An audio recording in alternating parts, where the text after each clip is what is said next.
राधे राधे दोस्तों। आज मैं आपको 16 सोमवार व्रत कथा सुनाने जा रही हूँ।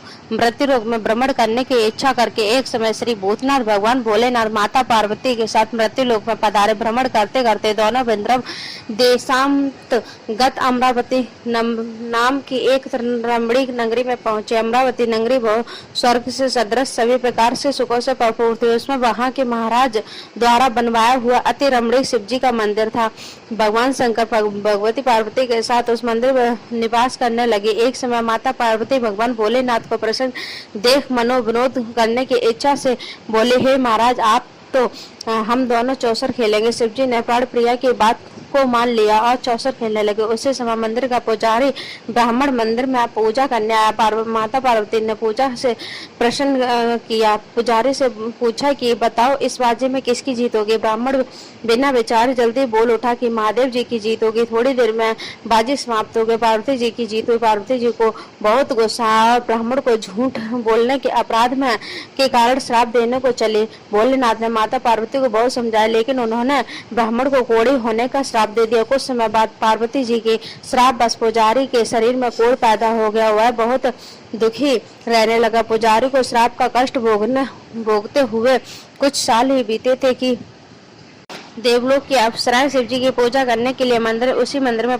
पधारी। पुजारी के कोढ़ को कष्ट देखकर उन्हें बड़ी दया आई। उन्होंने उससे रोगी होने का कारण पूछा। पुजारी निसंकोच सारी बातें उन्हें बताई। वे अप्सराएं बोली, हे पुजारी, अब तो तुम अधिक दुखी मत होना। भगवान शिव तुम्हारे सारे कष्टों को दूर कर देंगे। तुम सब व्रतों में से श्रेष्ठ 16 सोमवार का व्रत भक्ति भाव से किया करो। पुजारी ने अप्सराओं से नम्रता पूर्वक 16 सोमवार व्रत की विधि अप्सराओं से न बताया। सोमवार को भक्ति भाव से व्रत करो। साफ वस्त्र पहनो। संध्या व उपासना के बाद आधा सेर गेहूं का आटा लो, जिसमें 3 अंग बनाओ और घी, गुड़, दीप, नैवेद्य, पुंगी फल, बेलपत्र, जनेऊ, जोड़ा, चंदन, अक्षत पुष्पाति के द्वारा प्रदोष काल भगवान शंकर की विधि से पूजा करो। तत्पश्चात 3 भागों में से एक शिव जी को अर्पण करो। बाकी 2 शिव जी को का प्रसाद समझकर उपस्थित लोगों में बांट दो और आप भी प्रसाद समझकर खाओ। इस विधि से 16 सोमवार व्रत रखो। 17वें सोमवार को पाव सेर पवित्र गेहूं के आटे की बाटी बनाओ। उसमें घी और गुड़ मिलाकर चूरमा 17वें सोमवार चूरमा बनाओ। भगवान भोलेनाथ को भोग लगाकर उपस्थित भक्तों में बांट दो। इसके बाद कुटुंब सहित प्रसाद लो तो सभी शिव जी की कृपा से सभी मनोकामनाएं पूरी हो जाती है। ऐसा कर अप्सरा स्वर्ग को चली गई। ब्राह्मण ने यथा विधि 16 सोमवार व्रत किया। भगवान शिव की कृपा से रोग से मुक्त पाकर आनंद से रहने लगा। कुछ दिन बाद शिव जी और पार्वती मंदिर में पुनः पधारे। ब्राह्मण को निरोग देखकर पार्वती जी ने ब्राह्मण से इस रोग से मुक्त होने का उपाय पूछा तो ब्राह्मण ने 16 सोमवार व्रत की कथा सुनाई। पार्वती जी बहुत प्रसन्न हुई। ब्राह्मण से इस व्रत की विधि पूछी और स्वयं व्रत करने के लिए तैयार हुए। व्रत करने के बाद उनकी मनोकामना पूरी हुई और उनसे रूठे बेटे स्वामी कार्तिकेय स्वयं माता के आज्ञाकार हुए। कार्तिकेय जी को अपना यह विचार परिवर्तन का रहस्य जानने की इच्छा हुई। वे माता से बोले, हे माता, आपने ऐसा कौन सा उपाय किया जिससे मेरा मन आपकी ओर आकर्षित हो गया। पार्वती जी ने 16 सोमवार व्रत की कथा उनको भी सुना दी। कार्तिकेय ने इस व्रत को मैं भी करूंगा, क्योंकि मेरा प्रिय मित्र ब्राह्मण बहुत दुखी दिल से परदेश गया है। मेरी उससे मिलने की इच्छा बहुत है। कार्तिकेय जी ने भी इस व्रत को किया और उनसे मित्र मिल गया। मित्र ने इस आकस्मिक मिलन का भेद पूछा तो कार्तिकेय जी ने इस व्रत के बारे में बताया। वह भी 16 सोमवार व्रत करने लगा। व्रत के प्रभाव से जब वह किसी कार्य में विदेश गया तो वहां के राजा की लड़की का स्वयंवर था।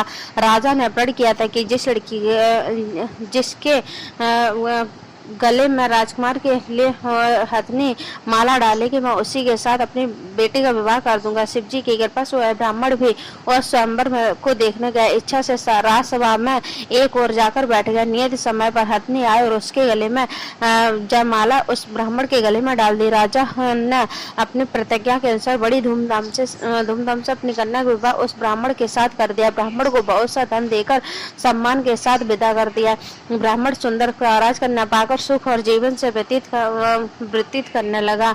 एक दिन राजकन्या ने अपने पति से प्रश्न किया कि हे प्राणनाथ, आपने ऐसा कौन सा भारी पुण्य किया था जिसके प्रभाव से हथिनी ने सब राजकुमारों को छोड़कर आपको वध किया। ब्राह्मण बोला, हे प्राण प्रिय, मैंने अपने मित्र कार्तिकेय से कथा अनुसार 16 सोमवार व्रत किया था, जिसके प्रभाव से तुम जैसी रूपमान पत्नी की प्राप्ति हुई। इस व्रत की महिमा सुनकर राजकन्या को बड़ी हैरत हुई।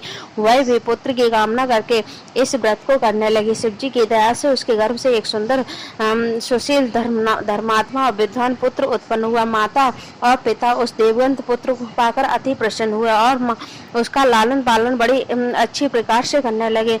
जब पुत्र समझदार हुआ तो उसने एक दिन अपनी माता से प्रश्न किया कि हे माँ, तुमने कौन सा व्रत तप किया है जो मेरे जैसा पुत्र तुम्हें गर्भ से उत्पन्न हुआ। उसकी माता ने 16 सोमवार व्रत की कथा सुनाई। पुत्र ने सब तरह के मनोरथ पूरे करने वाले इस सरल व्रत को सुना तो वह भी राज्य अधिकार पाने के लिए इस व्रत को करने के लिए वह भी व्रत शुरू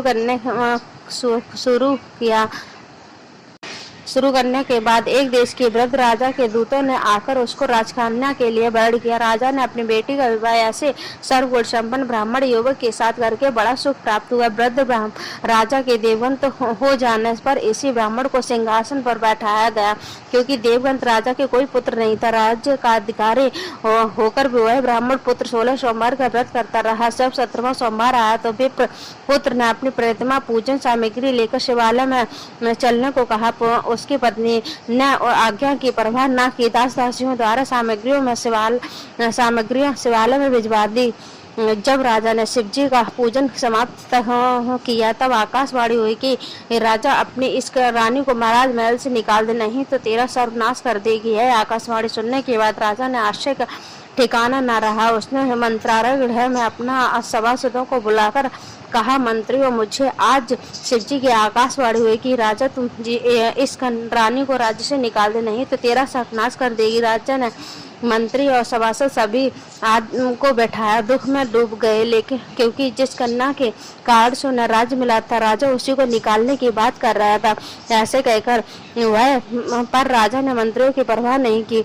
उसने अपनी पत्नी को राजमहल से निकाल दिया। रानी दुखी हृदय से भाग्य को कोसती हुई राज्य से बाहर निकल गई। पानी बिना पत्रदार फटे हुए वस्त्र पहने भूख से दुखी हृदय को भाग्य को कोसती हुई चली जा रही थी कि उसके अचानक एक बुढ़िया से भेंट हुई जो सूत काट कर बेचने जाती थी।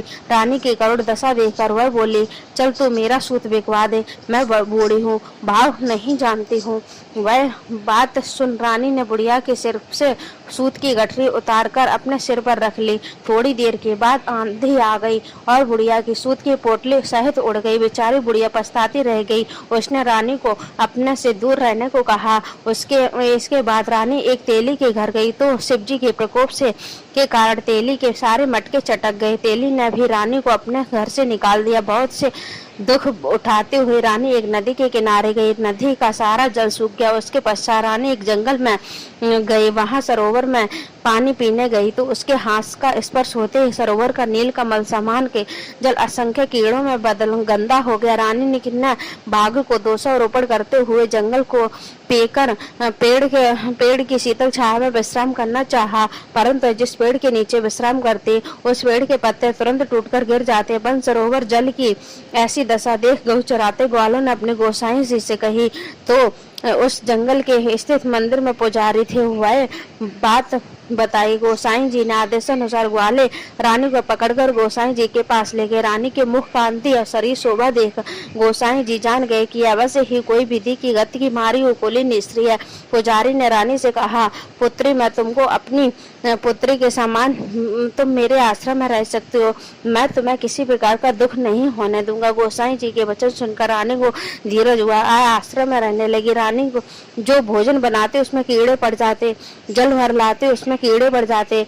रानी की यह बात दशा देख गोसाई जी बड़े दुखी हुए। रानी ने बोले, हे पुत्री, तुम्हारे ऊपर कौन सी देवता का प्रकोप है जिससे तुम्हारी ऐसी हालत हुई। पुजारी जी की बात सुनकर रानी ने शिवजी महाराज का पूजन बहिष्कार करने की बात बतलाई तो पुजारी जी महाराज की अनेक प्रकार की स्तुति करते हुए रानी से बोले कि हे पुत्री, तुम सब मनोरथों पूरे करने वाले 16 सोमवार व्रत करो जिससे तुम्हारे सारे कष्ट नष्ट हो जाएंगे। गोसाई जी की बात मानकर रानी ने 16 सोमवार व्रत के 17वें सोमवार को विधि विधान सहित पूजन किया।